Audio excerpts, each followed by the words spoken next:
Okay, hello everybody. Just start off with when I started working on this lecture, I was thinking of giving the last week of Jesus in one lecture.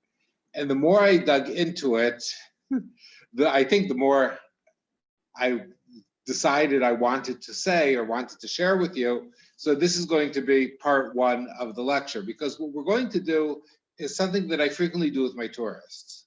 And that's, as we go, you can have a site, but from elements mentioned in that site, or a text, and elements mentioned in that text, we can learn so much. And in this case, in the four gospel stories of the last week and a little bit before of Jesus' life, there are so many hints and anecdotes that are not there by coincidence. And when we understand what the meaning that was behind what they were trying to teach us, we will understand the stories much more than we did before when we just read through them. So that's what we're going to try to do today. So it's a very Jewish way of studying texts, but keep in mind the texts were written from a Jewish perspective. So let's get started. Leading up to the last week, we have John's story of Lazarus. Now, it says, now a certain man was sick named Lazarus. Keep in mind, there's another Lazarus in the Bible, not in the New Testament, not coincidentally. That's the story of Lazarus, the poor man on the rich person's table, and we'll understand why they both share the same name. He's of Bethany. We'll talk about Bethany a little bit later, the town of Mary and her sister Martha. Now, interesting enough, either the author or a later source already wants to prepare us for what's going to be happening very soon. And we're told it was that Mary who anointed the Lord with ointment and wiped his feet with her hair, whose brother Lazarus was sick. Therefore his sisters sent unto him, saying, Lord, behold, he whom thou lovest is sick. When Jesus heard that, he said, the sickness is not unto death, but for the glory of God, that the Son of God might be glorified thereby. Now Jesus loved Martha and her sister and Lazarus. When he heard therefore that he was sick, he abode 2 days still in the same place where he was, because he was, of course, not at Bethany. Then after they saith to his disciples, let us go into Judea again. In other words, they were not located in Judea. We'll understand what that means geographically in just a couple of minutes. His disciples say unto him, Master, the Jews later sought to stone thee, because again, Judea is controlled. That's the main part of what the Jews were controlled in those days. And goeth thou thither again? Jesus answered, are there not 12 hours in the day? And that's very interesting. If you think about it, we're used to having 12 hours in a day. In those days, the day was already divided into 12 hours. We'll understand how that was in just a minute. If any man walk in the day, he stumbleth not, because he seeth the light of this world. But if a man walketh in night, he stumbleth, because there is no light into him. Now, we could have, at this place, talked about Psalms 23, which is not far probably from where Jesus was located at that time, the traditional place where that was said. These things said he, and after that he saith unto them, our friend Lazarus sleepeth, but I go that I may awake him out of his sleep. Then his disciples, Lord, is he asleep? He shall do well. And of course they did not understand what Jesus was saying. Howbeit Jesus spake of his death, but they thought he had spoken of taking a rest and sleep. Then Jesus said unto them plainly, Lazarus is dead. Now, here we can see the borders of Judah, Benjamin, and Ephraim. Now, it's not coincidental. There was the division of the tribes. Here you can see the division of where Dan was originally located, but any of you who've been to Israel have been to Tel Dan in the far north of Israel, because originally the tribe of Dan received this area. They were unable to occupy because of the Philistines' presence. But when you see Benjamin, the youngest protected brother, the one whose father loved him and didn't want to send him down to Egypt, is the only tribe which is surrounded by all the other tribes and is land closed by them, which is interesting because he's protected as he was as a child.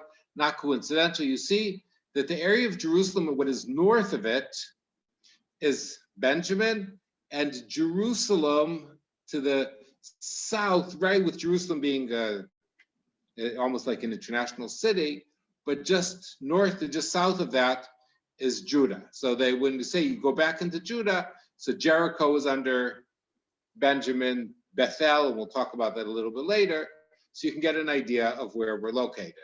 Now, they talk about 12 hours, so that led me to, let's try to understand what that means, because many, many times in the Bible, we both in the day and at night, we talk about hours. So what does it really mean? How would they calculate time? Time was calculated from sunrise to sunset in those days. You know how long that is. They were already able to calculate how long that would be. And then that would be divided into 12 equal segments. In other words, an hour in the Bible is not 60 minutes. An hour in the Bible is 1/12 of the time from sunrise to sunset in the Bible. So each segment is not really an hour. And at night, you either do the same thing or you divide it into 3 watches. In other words, you take the time of night and you divide it into 3 equal segments. We're told in the Babylonian Talmud, and in the Babylonian Talmud, again, we're talking about 5th century, written in Babylonia, and it says in the Mishnah, which is the earlier text, which we're talking about 3rd century, we learned that Rabbi Eliezer established that one may recite the evening Shema until the end of the first watch. The Shema, the Hear, O Israel, the Lord our God, the Lord is one, is to be said every day when you go to sleep. You can say it to the end of the first third of the night. And as we're talking about how the night is divided. These watches are mentioned in the Bible because there are many segments of the night, but it must be established into precisely how many segments is the night divided, 3 or 4. So there was an argument amongst the rabbis, and then they gave the signs to, what usually happens in the first, second, and third segment. And the signs of the transition between each of the segments in the upper world can be sensed in this world. In other words, because the belief in those days with the changing of times was controlled by heavens. In the first watch, the donkey brays. In the second, dogs bark. And in the third, people begin to rise, which of course, people in those days would always rise before sunrise. We have King David saying that I shall awaken the dawn. A baby nurses from its mother's breast, and a wife converses with her husband. So if anybody's wondering when couples should talk, according to this, it's in the early mornings because you're too tired to fight. Now, Jesus brings Lazarus back to life. We know the famous story, but what does the story really tell us? So, as my computer freezes, here we go. Okay, in John 11, we're told this. Then when Jesus came, he found that he had lain in the grave for 4 days already. Remember that 4 days is extremely important. You all, of course, comes to mind that on the 3rd day, Jesus rose, and that's not coincidental. We'll understand why this is so important. Now, Bethany was nigh unto Jerusalem, about 15 furlongs off. That's around 2 kilometers. Also, that's not mentioned by coincidence. And we'll understand why in a minute. And many of the Jews came to Martha and Mary to comfort them concerning their brother. Then when Mary was cometh where Jesus was and saw him, she fell down at his feet, saying unto the Lord, Lord, if thou hadst been here, my brother had not died. You can see the level of belief she had in Jesus' powers. When Jesus therefore saw her weeping, and the Jews also weeping, which came with her, he groaned into spirit and was troubled, and said, Where have ye laid him? They said unto him, Lord, come and see. Jesus wept, of course, the shortest verse in the New Testament. Then said the Jews, behold how he loved him. And some of them said, could not this man which opened the eyes of the blind, and we'll understand why that's said there in just a few minutes, have caused that even this man should not have died? Jesus said, take ye away the stone. Again, remember, burial caves in those days had a stone that would cover them against thieves, against wild animals, and to keep the stench in the cave. Martha, the sister of him that was dead, saith unto him, Lord, by this time he stinketh, and he hath been dead 4 days. Jesus saith unto her, say I not unto thee, that if thou wouldest believe, thou shouldst see the glory of God? Then they took away the stone from the place where the dead was laid. Jesus lifted up his eyes and said, Father, I thank thee that thou hast heard me, and I knew that thou hearest me always, but because of the people which I stand by, I said it, that they may believe that thou hast sent me. And when he thus had spoken, he cried a loud voice, Lazarus, come forth. And Lazarus came forth. Now here we can see the traditional location of Lazarus's tomb. Here you can see the entrance from the street, the steps leading very deep into the ground, and then this is the woman actually entering the cave, into the burial cave, and similar to Lazarus, she actually came out also. Now, a few things that are important to keep in mind. Again, most people who died in those days were not buried in burial caves. They're just taken out to the ground. That means there was an element of affluence. This tomb is much, much, much deeper than traditional tombs. Is it the actual location? Yes, no, not that important. But we can see that as the concept of the tomb in the town of Elysium. Why 4 days? Here you can see Dr.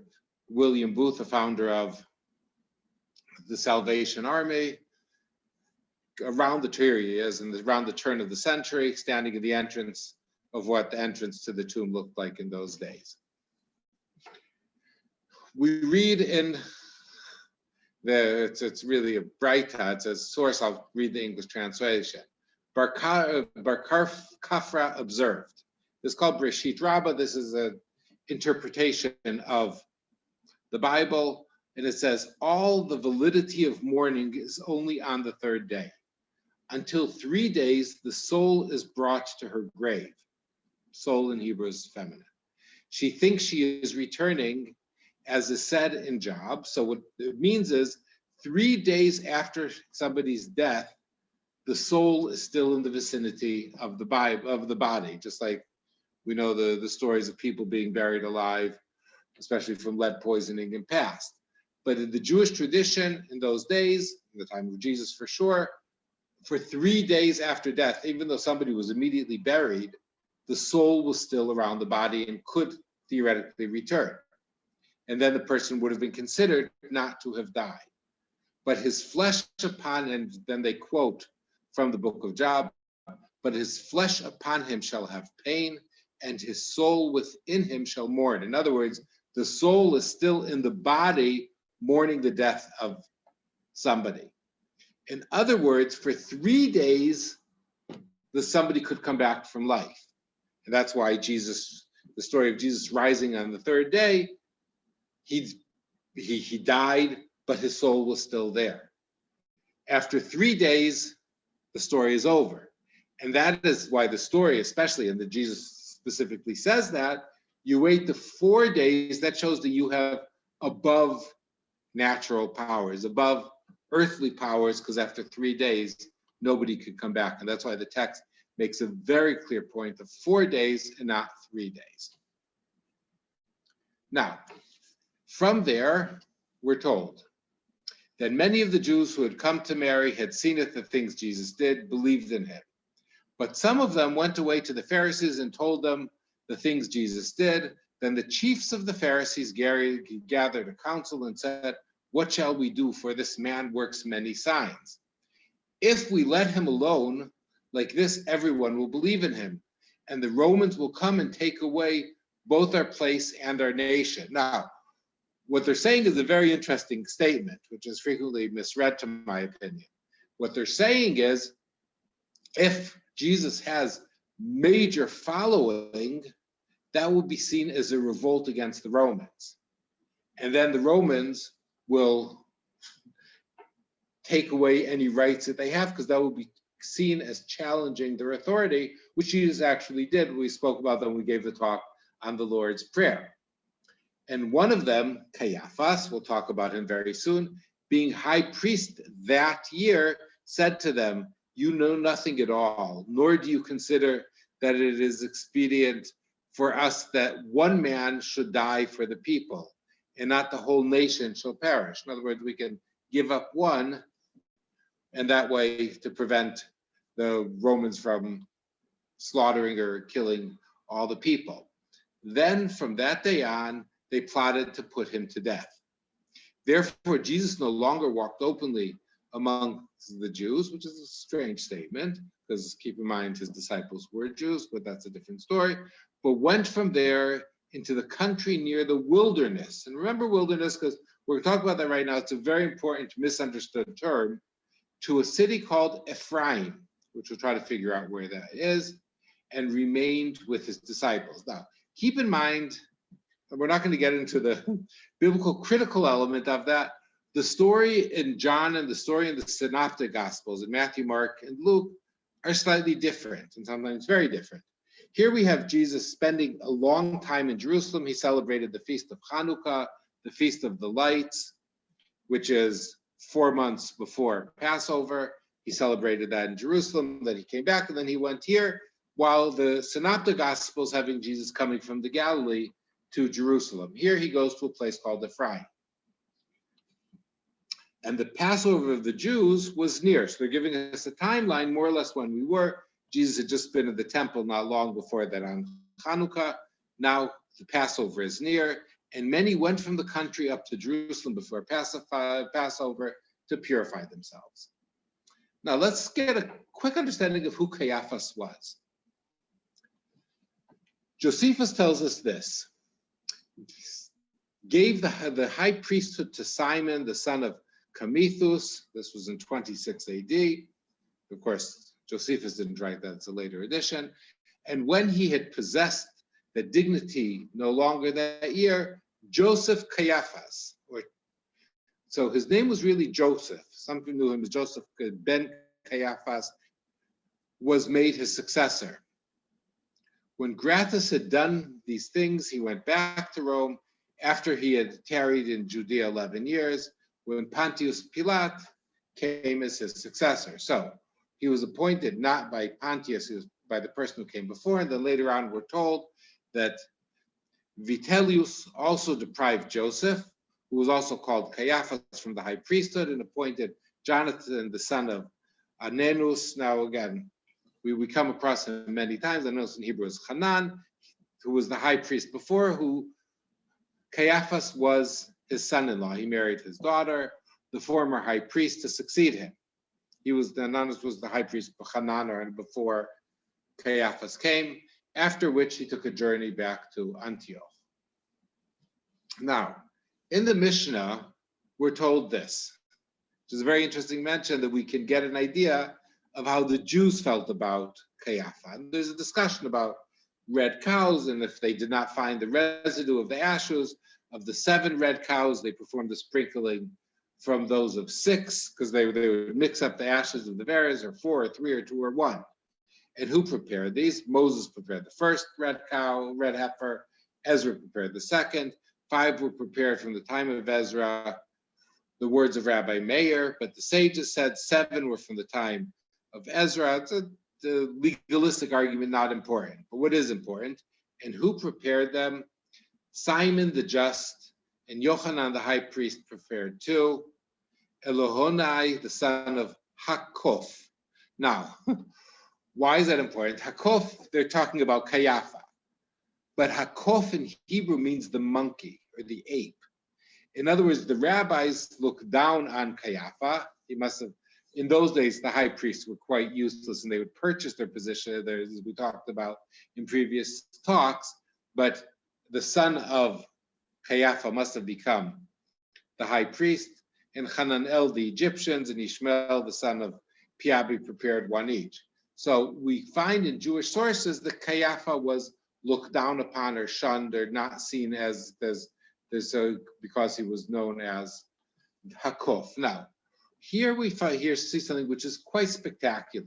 Again, what this is an ossuary, a burial box, where in those days people would be buried in burial caves, and after a year, their bones would be removed and placed in these boxes. And this is a beautiful box which was found in this burial tomb. You can see that here it says standing pit. Similar to those of you who visited either of the two locations where the traditional burial of Jesus took place. There's a standing area, and here you have multiple caves because this was a family burial cave. And on the very side of this box, it says Joseph, son of Caiaphas. So is this the tomb? Is this the actual box that the bones of Caiaphas were put in? There's an argument because the high priests were very wealthy. The burial tomb was not that elaborate, though this tomb is very elaborate. But the writing is quite primitive and not professional. A few years after this was found, tomb thieves were caught with this amazing burial box. And on the very top of it is an inscription. We can see it on top. And what it says is Miriam, daughter of Yeshua. The name Yeshua, the Hebrew name of Jesus, was very popular. Son of Caiaphas, priests of Maziah from Beit Imri. And suddenly we get information, and we know that one of Caiaphas' sons name was Yeshua. This is the granddaughter of Caiaphas. In this case, we can have little doubt that this really is from the family. And they gave us interesting knowledge. Again, there were 24 priestly families who would work in the temple. We did not know which family Caiaphas was from. We now know they're from Maziah, and we know where they came from a place called Beit Imri, most likely an area not far from Hebron of today. And the name of the place is still preserved till today, Beit Omri, or Beit Omar, which is an Arab town, which preserved the biblical name. So history comes back and teaches us many important lessons, and we continue to learn about the past from the future. We're told that Jesus went to Ephraim. So where is Ephraim? One possible quotation, we're told about the children of Israel capturing the cities in the time of Joshua. Now the cities of the tribe of the children of Benjamin, which would make sense that Jesus would go into the area of Benjamin, not the area of Judah, according to their families, were Jericho, Beit Hogla in Hebrew, and the valley of Keziz, and Beit Rabbah, and Zimarim, and Beitel, and Avim, and Farah, and Ophrah. Maybe Ophrah, some people say, is the historical Ephraim. But if we open up the King James Version, we know exactly where it is. Because in Chronicles 13, we read, and Abijah pursued after Yerovam and took cities from him, Beit El and the towns thereof, so in the vicinity of Beit El, and Jeshana and the towns thereof, and Ephraim and the towns thereof. So we know where Ephraim is. The only problem, of course, is if you look at a slightly better translation, we say, what is the name of the village? Ephron. So we now understand that the person translating the Bible wanted to teach us where Ephraim was, and he actually changed the name because the Hebrew name is Ephron, and there's another version that says Ephrin. It is not Ephraim, but probably that is what was later called Ephron. That was later called Ephraim. And once again, we go back to the map we'd seen before. Here is Bethel, the area of the Ai. So the Ai, Bethel, so this was probably the vicinity where Jesus was. Now today, It is located in a town, and this is a Crusader church that survived in that area that we saw in the background, is the town known as Taiba, which is a place that not many people visit, but I would think the Brits would want to visit it because they have the largest and a fantastic beer brewery, for sure the best beer brewery in the whole Palestinian Authority, and they make wonderful beers, so post-dating the time of Jesus, but that's what Taiba is famous for today. It's a small Christian town in that area. Now we're told they went out to the wilderness. Now what is the wilderness? This is a picture taken from Taiba, so you get an idea. So what is wilderness? Let's see where it's mentioned in the Bible. So we're told, so Moses brought Israel from the Red Sea, they left Egypt, and they went unto the wilderness of Shur, and they went 3 days in the wilderness and found no water. Now, there's a need to mention that to us because usually in the wilderness, you should be able to find water.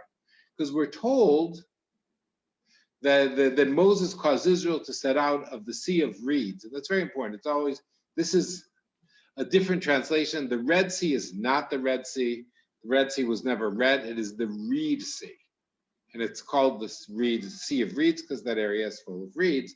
And then it became a mistranslation. They went into the wilderness of Shur and traveled 3 days in the wilderness and found no water.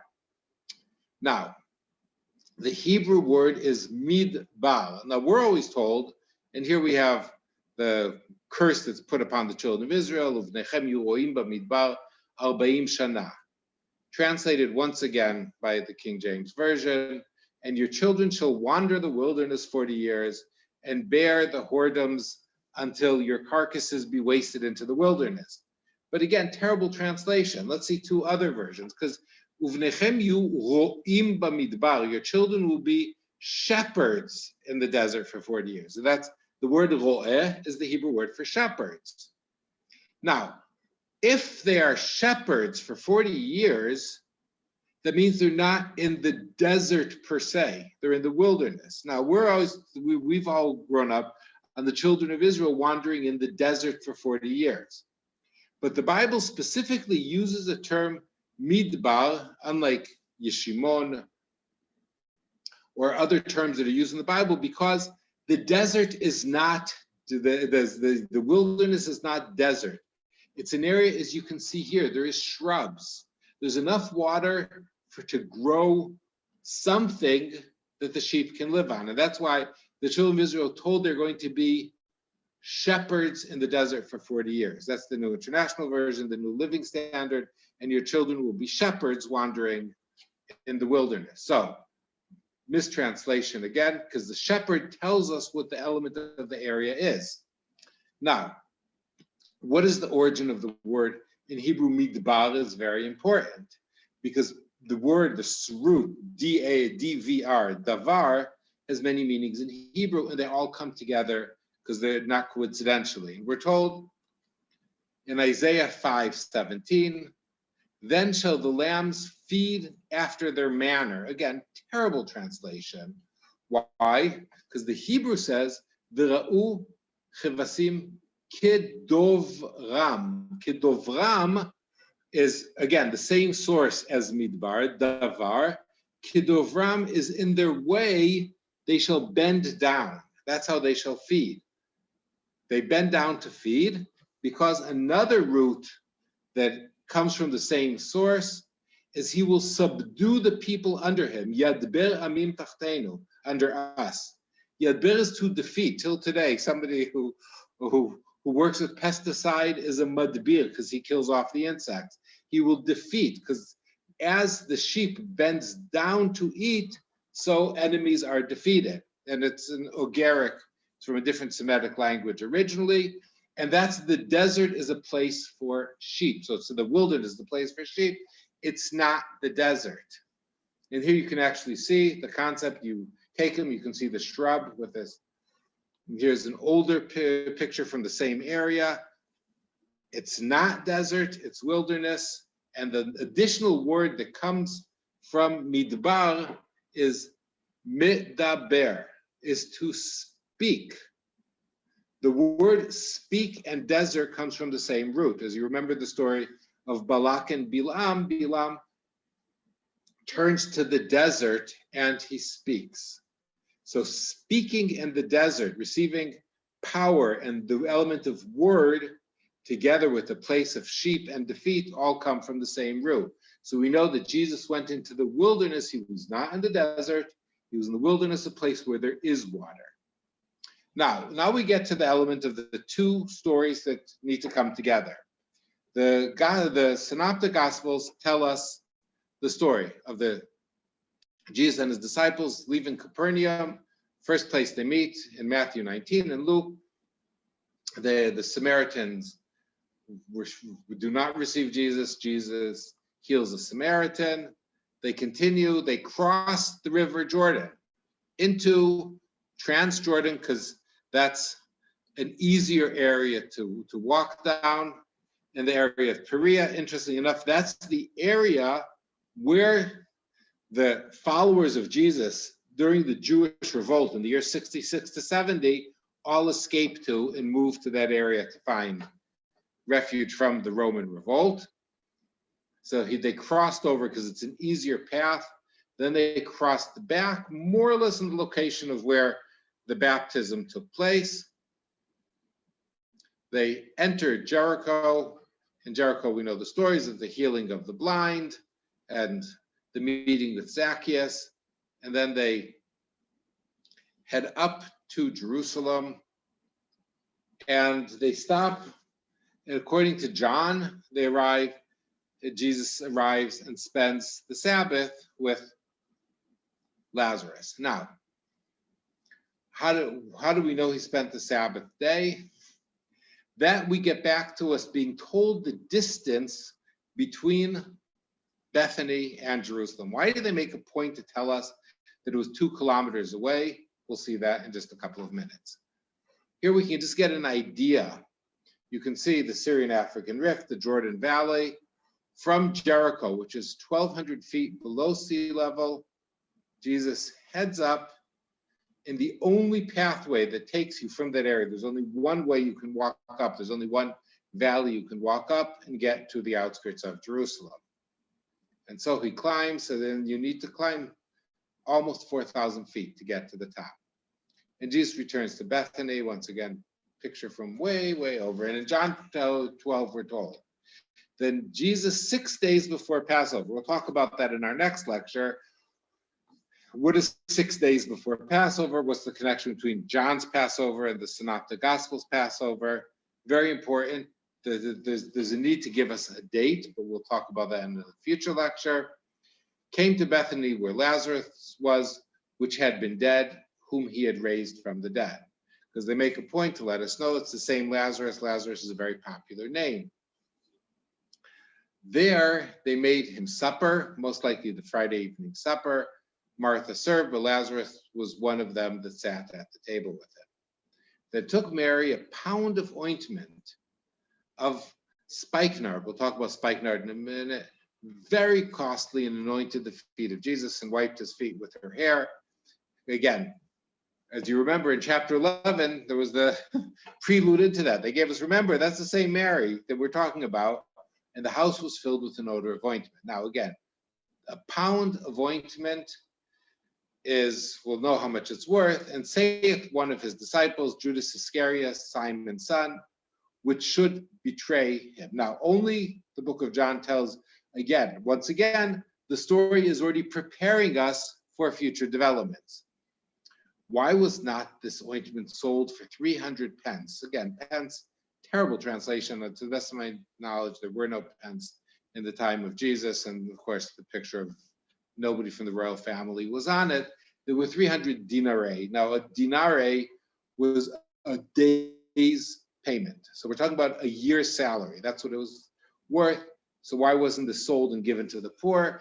Frequently, in those days, the dowry that was given was actually oils, because they would keep, and that could be used by a woman in case her husband left her. This he said, not that he cared for the poor. We're already explaining what Judas is about, but because he was a thief and had the bag and bear what was put therein, again, preparing it. So was this a Sabbath meal? Very possibly. Why?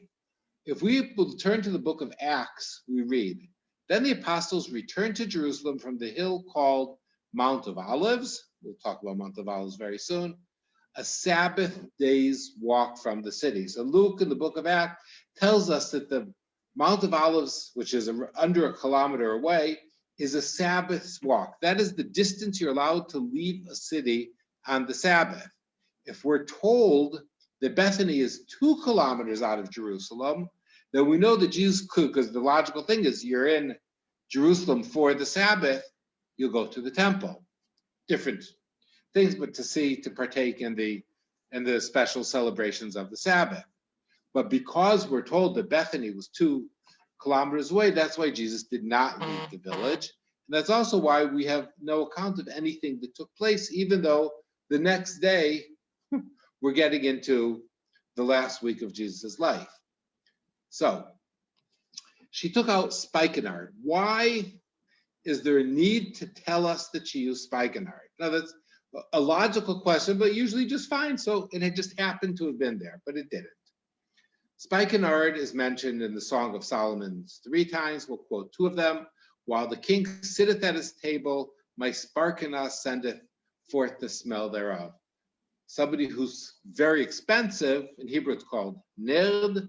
It's extremely, you can see it growing here in the background.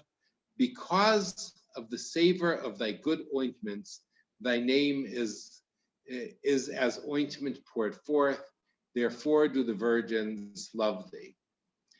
In the book of Exodus, we're told that Moses is commanded by God to take the sweet spices, and you can see it's stacta and onycha and galbanum, these sweet spices with pure frankincense, that one we know, and each shall there be a light weight. In other words, you put these together to make the incense of the temple.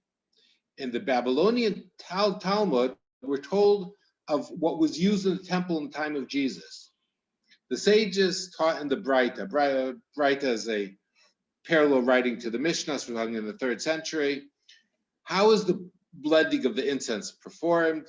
So we have the balm we talked about before, and the onycha, and the galbanum, and the frankincense. Each of these by a weight of 70 manna, 70 units of 100 denarii, myrrh, another spice we've come across, and cassia, and spikenard, and saffron. And those all are put together and they're used as part of the incense, whether the odor that is used in the temple is part of the ceremony. So it's, in a way, Jesus is being prepared to be part of the temple ceremony. And that's why it's not a coincidence that they make a specific mentioning of nard, because that comes together.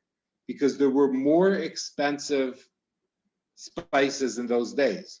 Of course, there was the persimmon oil, which was the most expensive, not from persimmon of today. If you come to Israel, there's actually somebody who succeeded producing it once again today, which was worth twice its weight in gold in those days. But it's a specific spice which is very important for the making of the incense in the temple, and that's why that was specifically mentioned. Here you can see what it looks like when it's dried up, and that's actually nard oil that is produced. So you can get, that's what they were talking about then. Now we reach the triumphal entry of Jesus into Jerusalem. Again, nice picture from Bethany. And we're told this in Matthew 21. So again, the Synoptic Gospels, in John, Jesus spent the night in Bethany. Here, it's not exactly clear. We're told this. And when they drew nigh to Jerusalem and were come to Bethphage, we'll talk about Bethphage in a minute, unto the Mount of Olives, they then sent Jesus 2 disciples, saying unto them, go into the village over against you, and straightway ye shall find an ass tied and a colt with her. Loose them and bring them unto me. And if any man saith unto you, you shall say, the Lord hath need of them, and straightway he will send them. Now, what's very important, the Lord here is capitalized. In Hebrew, God's name can be Adonai, but Adon is a Lord, is a person. And when Jesus says the Lord, the capital L usually will be used as the Lord God. In this case, Jesus saying the Lord, in other words, is me, not referring to himself as God, has sent them. That's why there's a problem with translation. It probably should not have been capitalized. All this was done that it might be fulfilled, which was spoken by the prophet, saying, tell ye the daughter of Zion, behold, the king cometh unto thee, meek and sitting upon an ass, and a colt, the foal of an ass. Now, here we have a beautiful picture of the Mount of Olives. It's important for us to understand, once again, we're at the Mount of Olives, we read it. Anybody who's been to Jerusalem, of course, has been to the Mount of Olives. But what is the Mount of Olives? Where did the idea, why is there an importance to the Mount of Olives? What was it? Now, the important thing is, in reality, the Mount of Olives, as the name Mount of Olives, only appears in the New Testament. It does not appear in the Hebrew Scriptures. So in the King James Version, it does. In Samuel 2, it says this, and David went up. David is escaping from his son Absalom, who's revolting against him. And David went up to the ascent of the Mount Olivet. It appears. No, in the Hebrew Scripture, it says it's called Ma'aleh HaZeitim. In other words, the olive ascent. Now, for two reasons. One, the elevation of the Mount of Olives is around 846 meters, if I remember correctly. In those days, olive trees could only grow at 800 meters above sea level and below. So on the top of the Mount of Olives in those days, there for sure would not be olive trees. At the base of it, there are. In the area of Gethsemane, there are olive trees, because that is an area where they could grow. We'll talk about that in a future lecture when we reach the story of Gethsemane. But here it's called the ascent of the olives, and wept as he went up, and had his head covered. In those days, nowadays, everybody knows religious Jews cover their head. In those days, covering your head was a sign of mourning. And that's why he went up and he went barefoot, another sign of mourning. And all the people that were with him covered every man his head and went up weeping because David was being chased out of the city. In 1 Kings, we learn, then did Solomon build a high place for Chemosh, the abomination of Moab, again, building shrines for his pagan wives, in the hill that is before Jerusalem, the Mount of Olives, and for Molech, the abomination of the children of Ammon. So, in the time of Solomon, the Mount of Olives became a place of idolatry. And likewise did for all of his strange wives, which burnt incense and sacrificed them to their gods. In 2 Kings 23, it reaches another level, and the high places that were before Jerusalem, which were on the right hand of the Har HaMashchit, the Mount of Corruption. Now, very interesting play on words. Har HaMashchit, and Mashchit in Hebrew, corruption. We'll see how that name changes very soon, all coming from the same root. You can think to yourself, Mashchit. Sounds like another word. We'll talk about that in a minute, which Solomon, the king of Israel, had built for the Ashtaroth and the abominations of the Zidonim, and for Chemosh and the abomination of Moab, and for Milcom and the abomination of the children of Ammon, did the king defile. So the mountain, what we today now know as Mount of Olives, was known as the mountain of the corruption. Ezekiel 11, and the glory of the Lord went out from the midst of the city and stood upon the mountain which is on the east side of the city. So after this area had been cleaned up, the glory of God was able to appear on the mountain. Zechariah tells us, then shall the Lord go forth and fight against those nations of which he fought in the day of battle, and his feet shall stand in that day upon the Mount of Olives. That's the only time, the first and only time. Now, the only problem that is, what does that mean and where did that come from?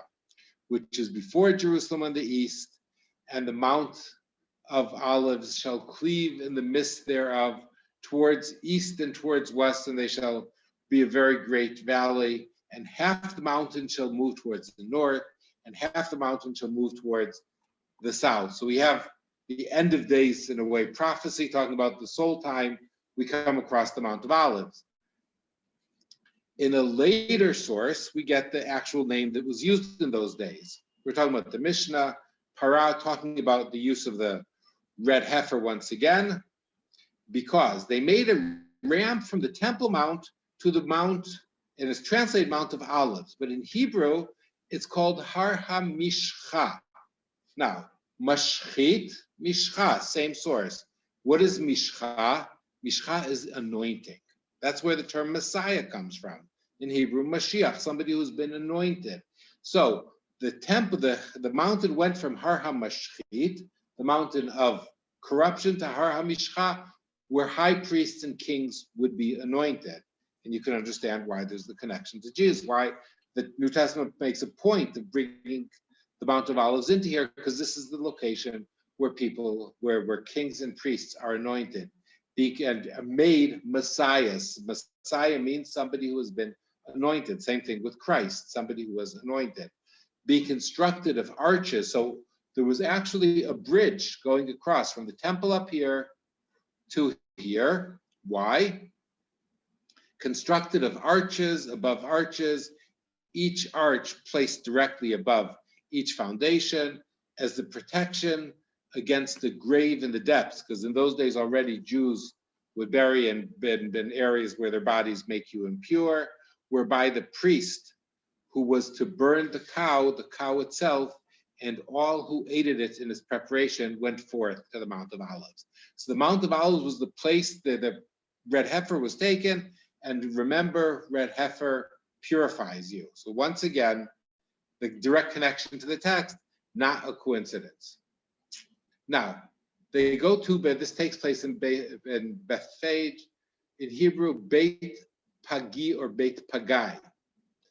In the Song of Solomon's, we're told, the fig tree putteth forth her green figs. Again, in other words, green figs that are not edible yet, and the vines with the tender grapes give good smell. Arise, my love, my fair one, and cometh away. In Hebrew, hate'ena chanta fageha. Fageha, pagi, unripe figs. That's where the name comes from. But Bethphage was a very important place in Jewish tradition. Two sources that will just give us an idea. In the Mishnah, again, the codification of the oral Bible in the beginning of the 3rd century, both the 2 loaves and the showbread, their kneading and their shaping were performed outside the temple court, and their baking was inside, and they do not override the Sabbath. Rabbi Judah says all of these were performed inside the temple court. Rabbi Shimon says one could always accustom himself to say the 2 loaves and the showbread were valid wherever made in the temple court or Bethphage. In other words, the location that Jesus chose to enter was the location where the showbread took place, the bread that was used as part of the ceremony in the temple. Remember, there is the actual story of Jesus discussing the eating of the showbread, eating of bread, eating of showbread, Jesus starting his journey in that exact location. Once again, not a coincidence. Saint Jerome gave a different, Hieronymus, the man who translated the Bible from Hebrew into Latin, researched to try to find out what the source of, he has a whole book of names. Here we have the Latin quotation. I'm not going to try to read it, but he says, Bethphage has one of its family homes on the mouth of valleys or cheeks. So he used the word peh, mouth, and it's located on the mouth of the valley of Kidron. Sir is not from Hebrew, but it what must be called the house of cheek, which is another thing. Now, what is cheek? How does cheek come to play in here? In Deuteronomy 18, it says, and this shall be the priest's due from the people. From them that offer sacrifice, whether an ox or a sheep, they shall give unto the priest the shoulder and the two cheeks and the maw. So he's saying this was a place, and that he's probably right, where priests lived. This was a priestly village, and it might have been, he says it's not named after the unripe figs, but rather under the jawbone or the cheeks that were given to the priests. Here, when they were building the church in Bethphage, they came across a Byzantine church with beautiful drawings on it. They tried to rescue them unsuccessfully, but they found this stone. And the theory goes that the stone, or let's put it this way, the tradition goes that this was the stone that Jesus climbed on in order to get onto his donkey. Is it true? Is it not true? This is 4th century. It's a lovely tradition, and that's why they had to fence it off, because people were chiseling away pieces to take home for personal relics. But so that's found very interesting with some beautiful drawings later added on. Why a donkey and a colt? Once again, let's try to understand. In Zechariah 9, we're told, rejoice greatly, O daughter of Zion. Shout out, O daughter of Jerusalem. Behold, thy king cometh unto thee. He is just and having salvation, lowly, riding upon an ass and upon a colt, the foal of an ass. Now, interesting enough, if you read the Synoptic Gospels, Matthew makes a point to have Jesus riding simultaneously on the ass and on the colt. Luke and Mark said that was probably too difficult, so he only rode on the ass. But in Matthew, to fully fulfill what the verse actually says. Let's try to understand some more little interesting things. Rabbi Alexander, again, this is in the Babylonian Talmud. Rabbi Alexandri says Rabbi Yoshua ben Levi raised the contradiction between two depictions of the coming of the Messiah, because what's so important, and we have to understand all the time, the Gospels were written to Jews. The Jews, and they are interpreting and fulfilling traditions that people in the time of Jesus grew up with. So how did people in the time of Jesus see the Messiah coming? What would they be expecting? So here we have two different interpretations or explanations, because again, keep in mind, there were also two types of messiahs people were waiting for.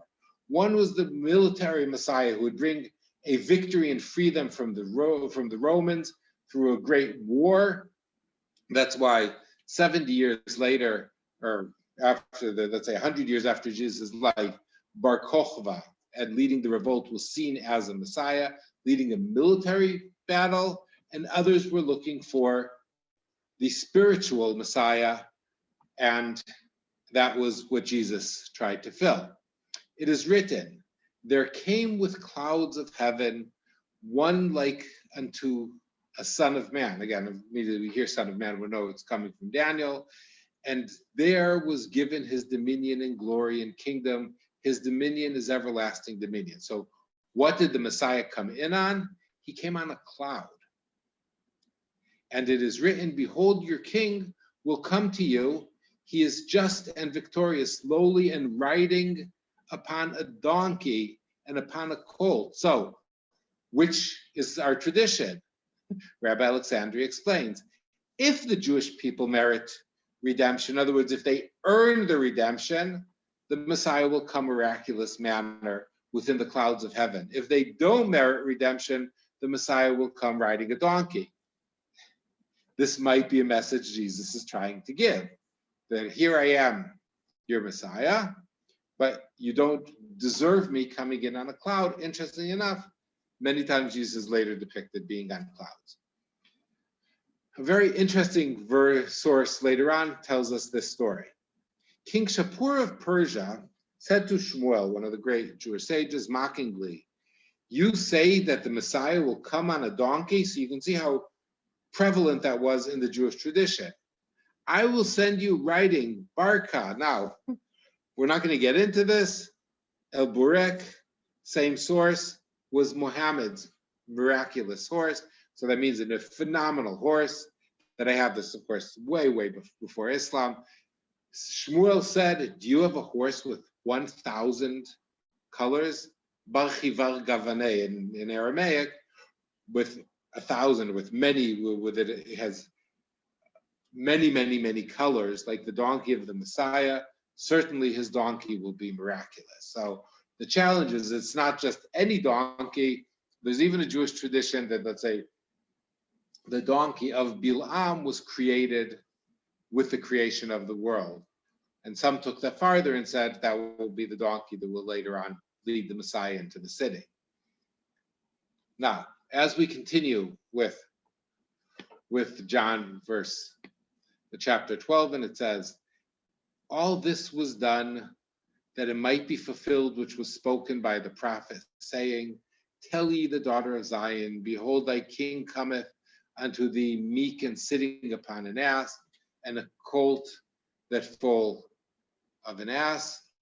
Now, Isaiah, as we've said, behold, the Lord hath proclaimed unto the end of the world, saith thy daughter of Zion, that we read before, and Zechariah. So here we have the fulfillment, uses a similar thing, that the salvation will come and the world will be, and the end of days will be proclaimed. Now, Jesus heads towards Jerusalem. And what happens? And the disciples went and did as Jesus commanded them, and brought the ass and the colt and put on them their clothes. Why did they put their clothes on because according to the tradition, these had to be animals that had never been ridden before. So they didn't have saddles. They were in a way wild. So putting saddles would slightly, or their clothing would make it easier to ride them. And a very great multitude spread their garments in the way. Remember that? We'll talk about that in just a second. Others cut down branches from trees. This is from Matthew.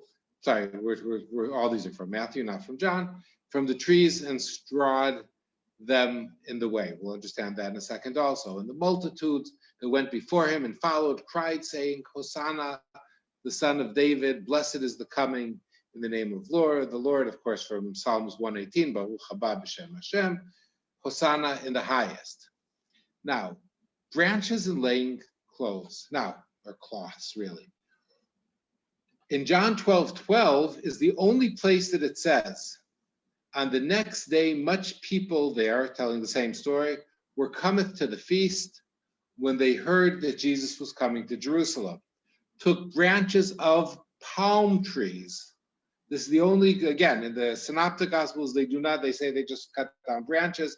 Here it's an emphasis on palm trees. Now, why palm trees? We'll understand in a minute.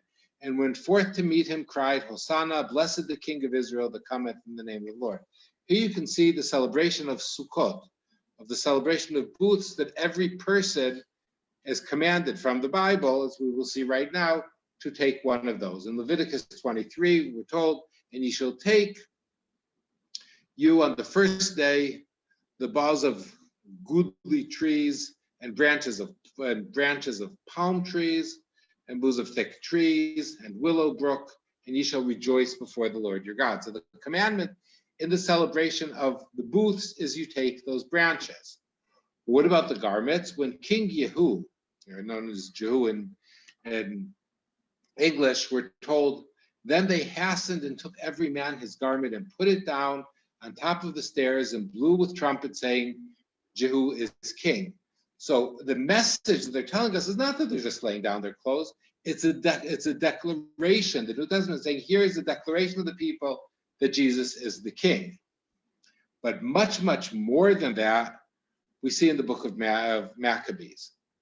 And it tells us there this, again, book of Maccabees, second book of Maccabees, written in Aramaic, written after the Hasmonean revolt, 2nd century BCE. It happened that on the same day on which the sanctuary had been profaned by the foreigners, the purification of the sanctuary took place. Jesus purifies the sanctuary, that we'll talk about in just a minute. Same thing taking place with the Hasmoneans. Took place that on the 25th of the day of the same month, which is Kislev, that's when Chanukah is celebrated. They celebrated for 8 days with rejoicing in the manner of the Festival of Booths, remembering how long before, during Festival of Booths, they had wandered the mountains and the caves like wild animals.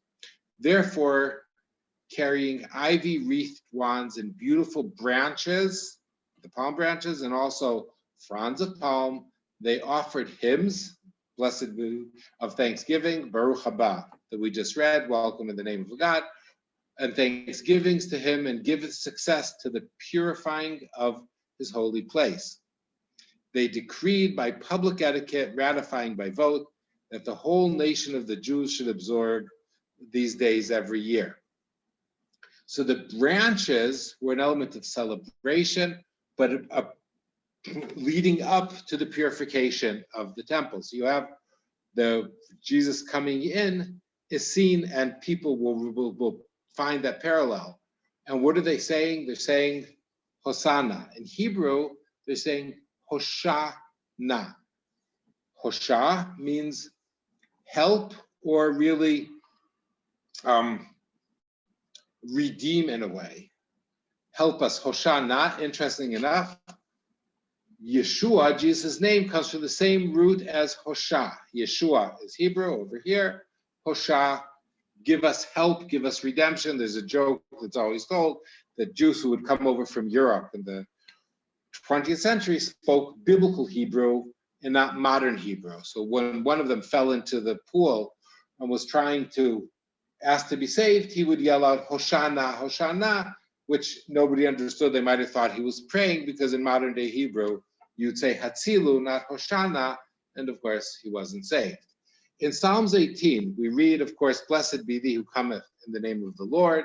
We have blessed you out of the house of the Lord. And that immediately connects us to King David. But take it one stage farther.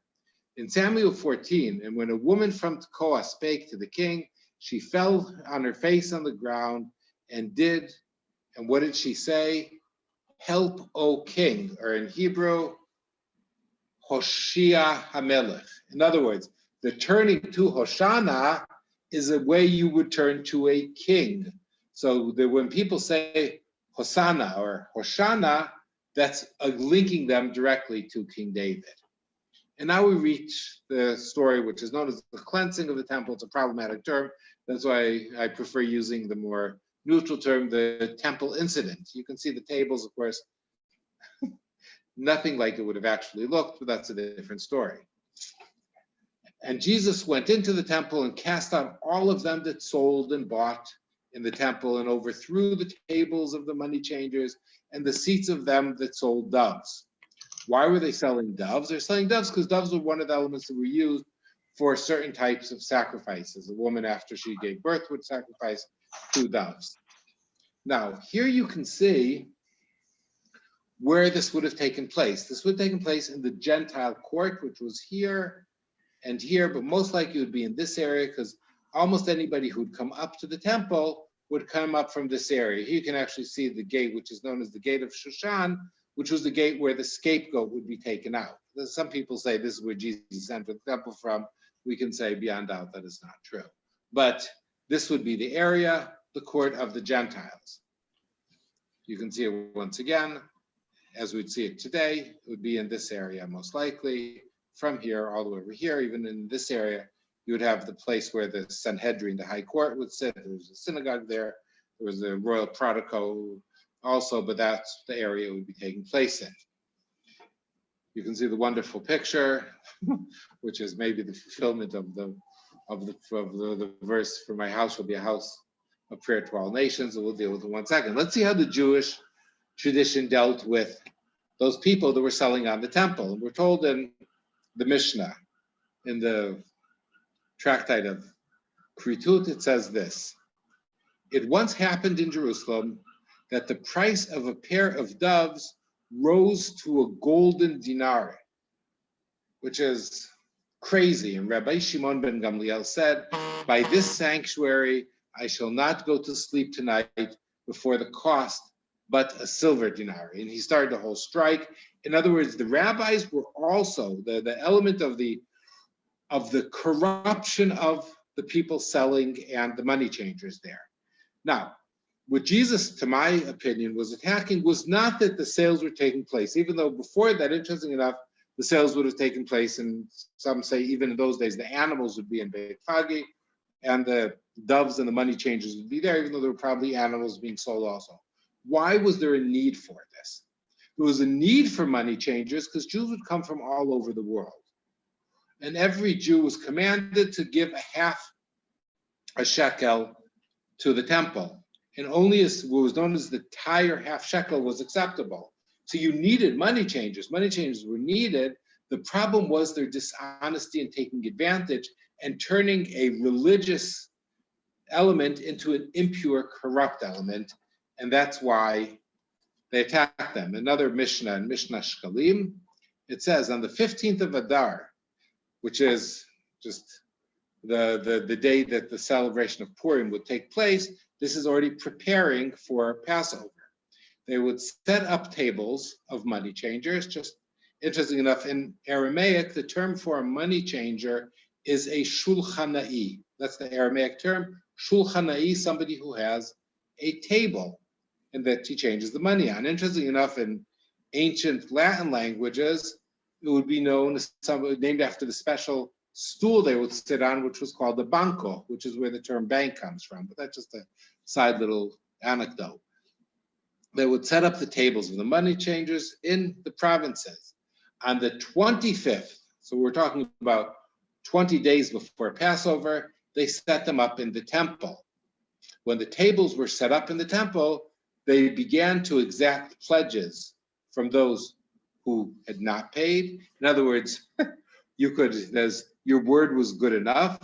From whom did they exact pledges? From Levites and Israelites, converts and freed slaves, but not women or slaves or minors.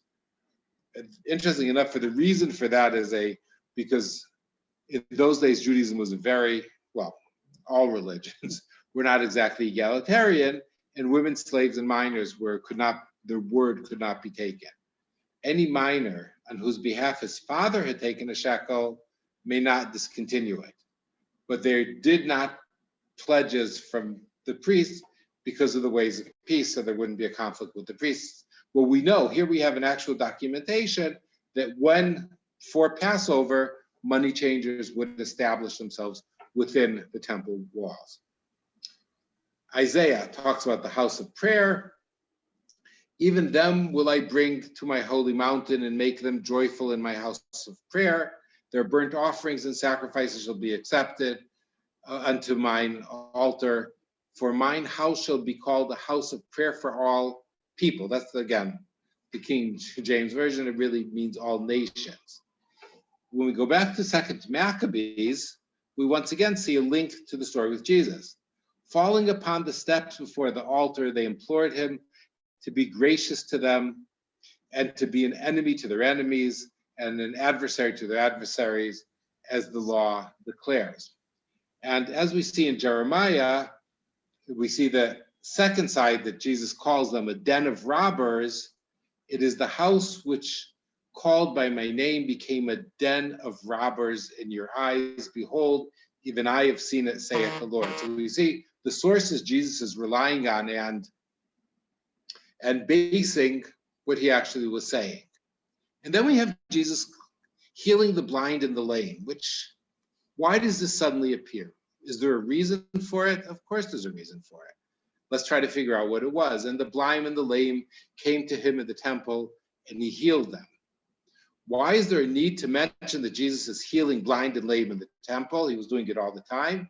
Let's look at earlier sources. And when the chief priests and scribes saw the wonderful things that he did, and the children crying in the temple and saying, Hosanna, the son of David, they were sore and displeased.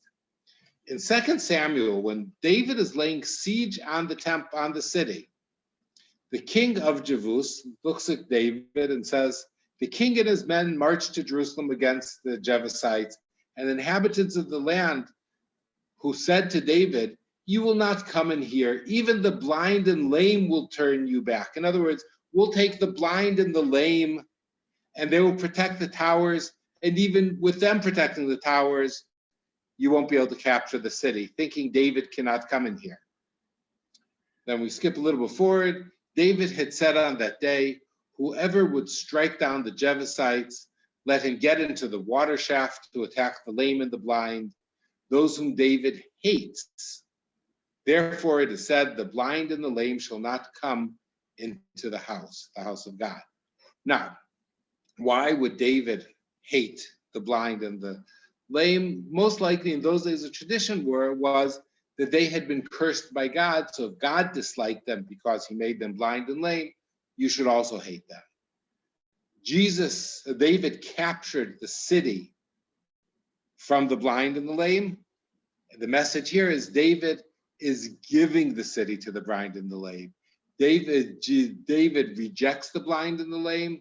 Jesus heals the blind and the lame. Jesus prevents them from entering the house. Jesus heals them in the house. So the story is the completion, making the purpose of the New Testament is to make Jesus into a improved, upgraded version of David, from the house of David, but better than the original. And then Jesus returns to Bethany. We can see the path leading from Bethany over to Bethphage and into the temple. Again, here we have entering from what is today the Golden Gate. We'll talk about that in a future lecture. The other option is to go down towards the Kidron Valley and then walk up the city of David, which would be probably the more probable route someone would have taken. Now, and he left them and went into the city of Bethany, and he lodged there. Now, why do they need to tell us that? Let's try to first understand. Now, many of you who have visited Bethany have probably been told, or by preachers in the church, that the meaning of Bethany is the house of dates, and there you have a perfect trinity, the house of dates, the house of figs, the house of bread and baked lechem. Not true. In the 19th century, there was a professor who developed a whole theory. His theory has been totally debunked. There's no connection between Bethany and the house of dates. But what is the origin of it? It's not clear, but let's try to do a little bit of research.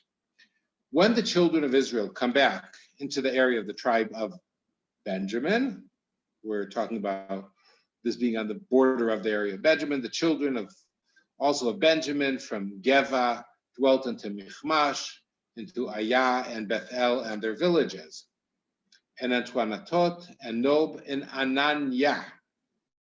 So maybe Bet Ananiah becomes Beth Ani.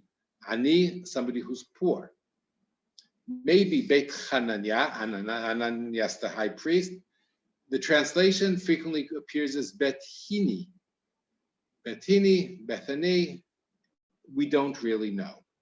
What we do know is it's not the house of dates. Today, it's called Elazariah, which is very interesting because once again, here we have an Arab town preserving the biblical name. Why is Elazariah a Hebrew name? Because the name of Lazarus in Hebrew is El-Azar. And that's also so not a coincidence. Why are the two Lazaruses, one in the temple and one who are near the temple and with the rich man in here? Because El-Azar in Hebrew means God has assisted. So interesting enough, and Abraham's servant also, Ki Elohei Avi Be'ezri. We're told as the God of my father is my assistant. Now, we're going to end with today's talk with where to stay during the pilgrimage.